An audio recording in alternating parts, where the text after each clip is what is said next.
They say blood is thicker than water. But no one ever mentions that some blood can poison you from the inside out. I was 23 when I discovered that my parents had been using my name as collateral for their risky business ventures.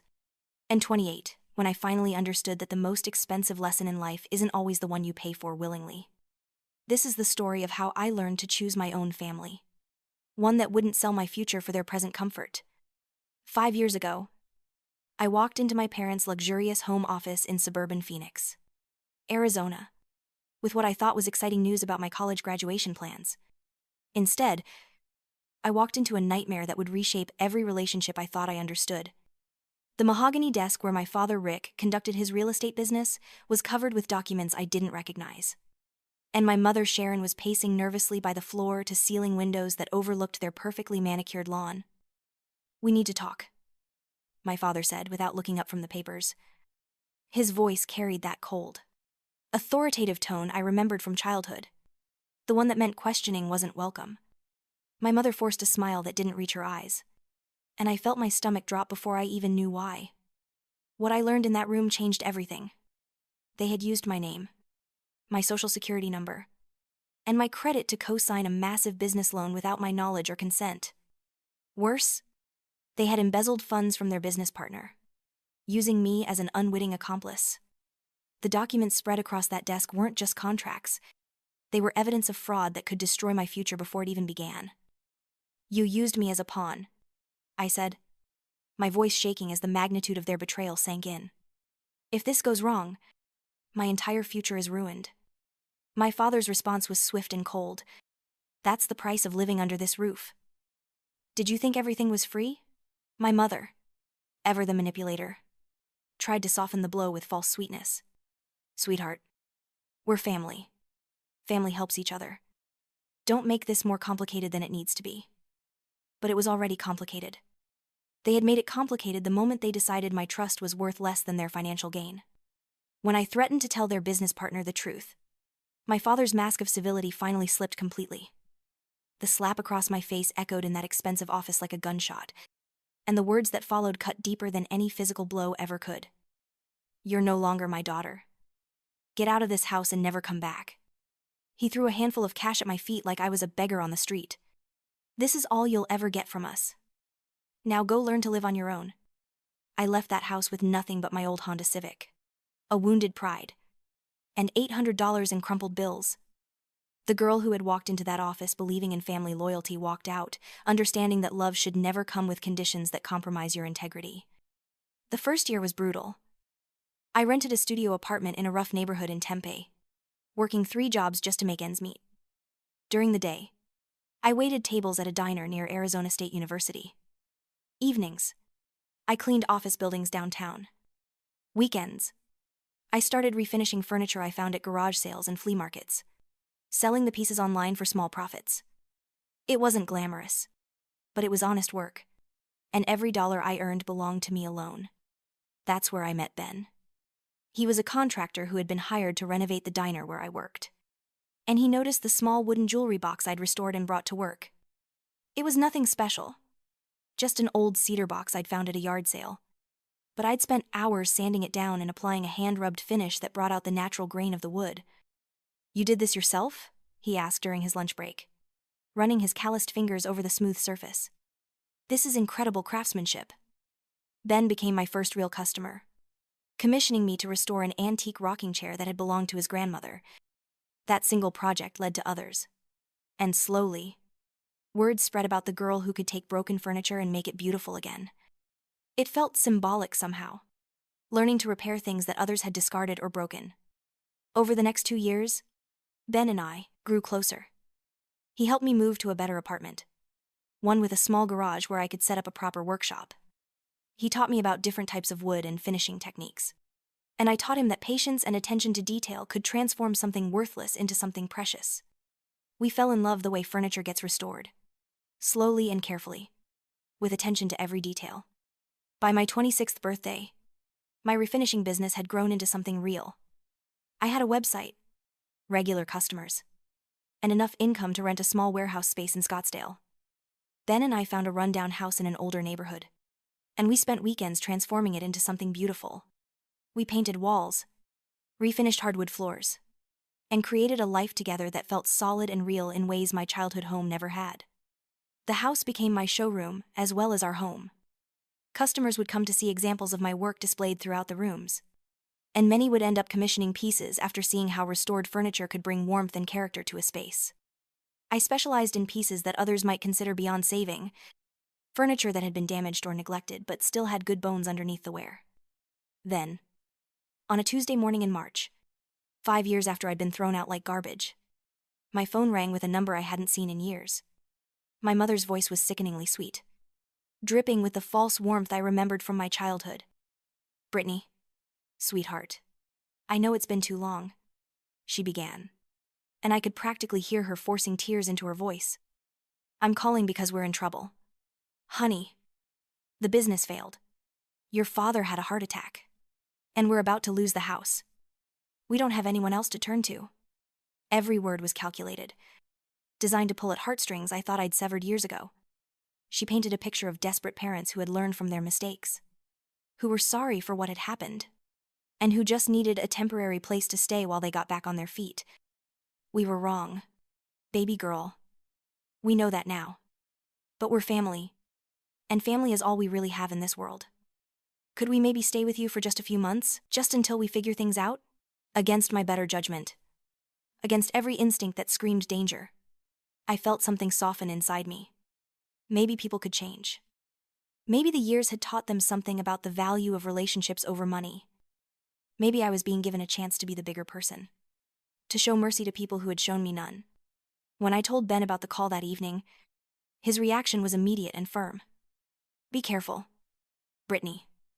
Snakes don't change their nature just because they shed their skin." We had our first real fight that night, with him insisting I was walking into a trap and me accusing him of being cynical and unforgiving. But doubt had been planted, and I found myself calling my best friend Jessica, who had become a successful lawyer in Los Angeles. I told her about the phone call and my mother's claims, and Jessica's response was swift and professional. "Let me do some digging before you make any decisions. Information is power, and you need to know what you're really dealing with." 3 days later, Jessica called me back with news that made my blood run cold. She had used her investigative resources to uncover the truth behind my mother's sob story, and what she found was worse than I had imagined. My parents hadn't failed in business. They had dumped every dollar they could get their hands on into my brother Leo's harebrained schemes. Leo, who had always been the golden child, had convinced them to invest in everything from cryptocurrency to a food truck business that never materialized. They had sold their house months ago to pay his debts, and they were currently living in a cheap rental apartment that they were about to be evicted from for non-payment. But the most shocking discovery was yet to come. They had attempted to open credit cards in my name using my current address, applications that had been rejected only because of fraud protection measures I didn't even know I had. They hadn't learned anything from our last encounter. They were still trying to use me as their personal bank. Jessica emailed me copies of all the documents she had gathered, credit applications, eviction notices, and bank records that painted a clear picture of people who had learned nothing from their past mistakes. I sat in my beautiful home, surrounded by furniture I had lovingly restored, and felt the familiar pain of betrayal wash over me again. But this time was different.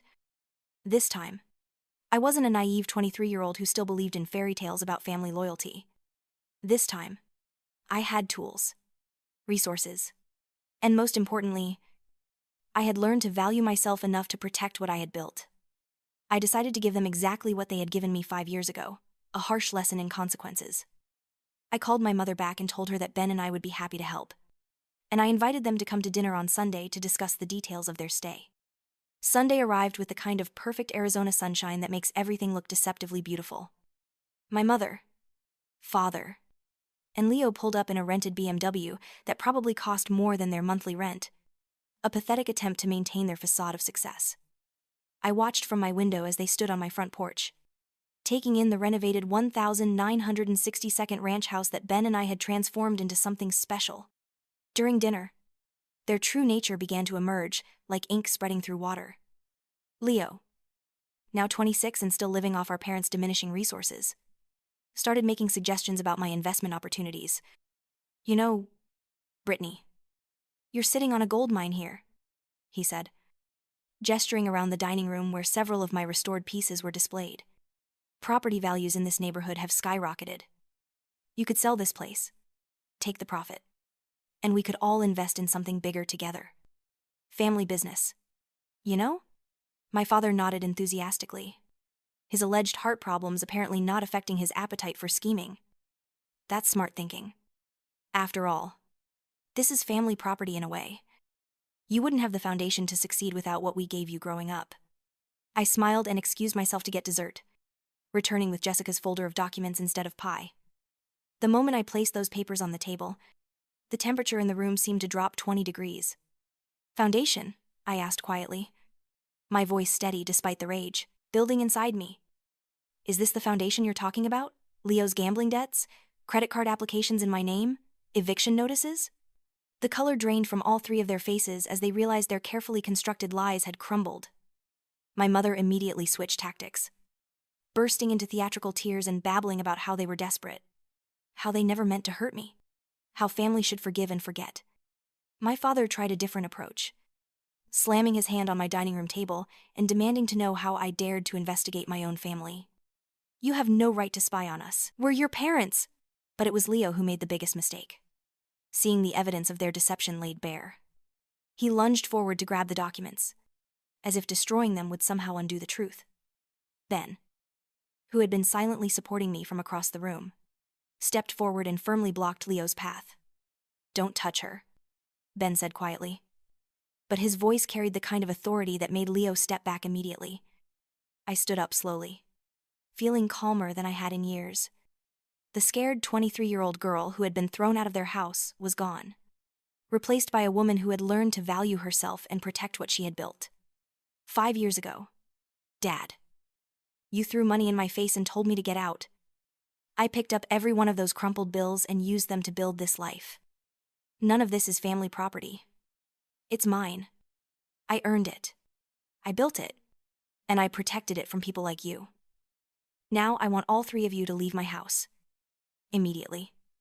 They didn't move at first, apparently unable to believe that their manipulation tactics had failed so completely. My mother continued her weeping performance. My father blustered about respect and family obligations. And Leo muttered threats about what I would regret if I didn't help them. I walked to the kitchen and returned with my phone. You have two choices, I said calmly. You can leave now. Voluntarily. Or I can call the police and show them these documents, detailing your attempts at identity theft and fraud. Choose quickly. The sight of me dialing 911 finally broke through their denial. They left in a storm of curses and threats, their rented BMW speeding away from my house like they were fleeing a crime scene. In a way, I suppose they were. After they were gone, I followed Jessica's advice and took steps to protect myself from any future attempts to use my identity. I placed fraud alerts on my credit reports, notified the authorities about the attempted identity theft, and sent copies of the evidence to their creditors with a clear message that I was not responsible for their debts and would prosecute any further attempts to involve me in their financial problems. 6 months later, I received a text from a distant cousin telling me that my parents and Leo had moved to Nevada to escape their creditors, and that Leo was finally working a real job for the first time in his adult life. I read the message, smiled briefly, and then deleted it. Their problems were no longer my concern. That evening, Ben and I hosted a barbecue in our backyard for the family we had chosen, Jessica, Ben's sister and her husband, our neighbors who had become close friends, and several of our regular customers who had become part of our extended community. I looked around at the faces of people who valued and respected me, people who celebrated my successes instead of trying to exploit them, and I felt a deep sense of peace. Later, as I was cleaning up, I found myself in my workshop, running my hands over a piece I was currently restoring. It was an old oak dresser that someone had painted over with thick white paint, hiding the beautiful wood grain underneath. The process of stripping away those layers was tedious and sometimes frustrating, but gradually, the natural beauty of the wood was emerging. I realized that my life had followed a similar pattern. The toxic relationships and false expectations that had been painted over my sense of self-worth had been slowly stripped away, revealing something stronger and more beautiful underneath. The scars were still there, like the small dents and scratches that gave antique furniture its character, but they no longer defined me. Ben found me there an hour later, sitting quietly in my workshop, surrounded by the tools and projects that represented my independence and creativity. He didn't say anything, just sat beside me and took my hand. We sat in comfortable silence, two people who had learned that the best families are the ones you choose, and that love should always make you feel more valuable, never less. As I locked up the workshop that night, I thought about the girl I had been 5 years ago, broken and discarded like a piece of furniture someone had given up on. But just like the pieces I restored, sometimes being broken isn't the end of the story. Sometimes it's just the beginning of becoming something even more beautiful than you were before. I had learned that blood might be thicker than water, but chosen family is thicker than both. And unlike the family I was born into, the family I had built would never try to sell my future for their comfort. They would help me build it instead, one carefully crafted piece at a time.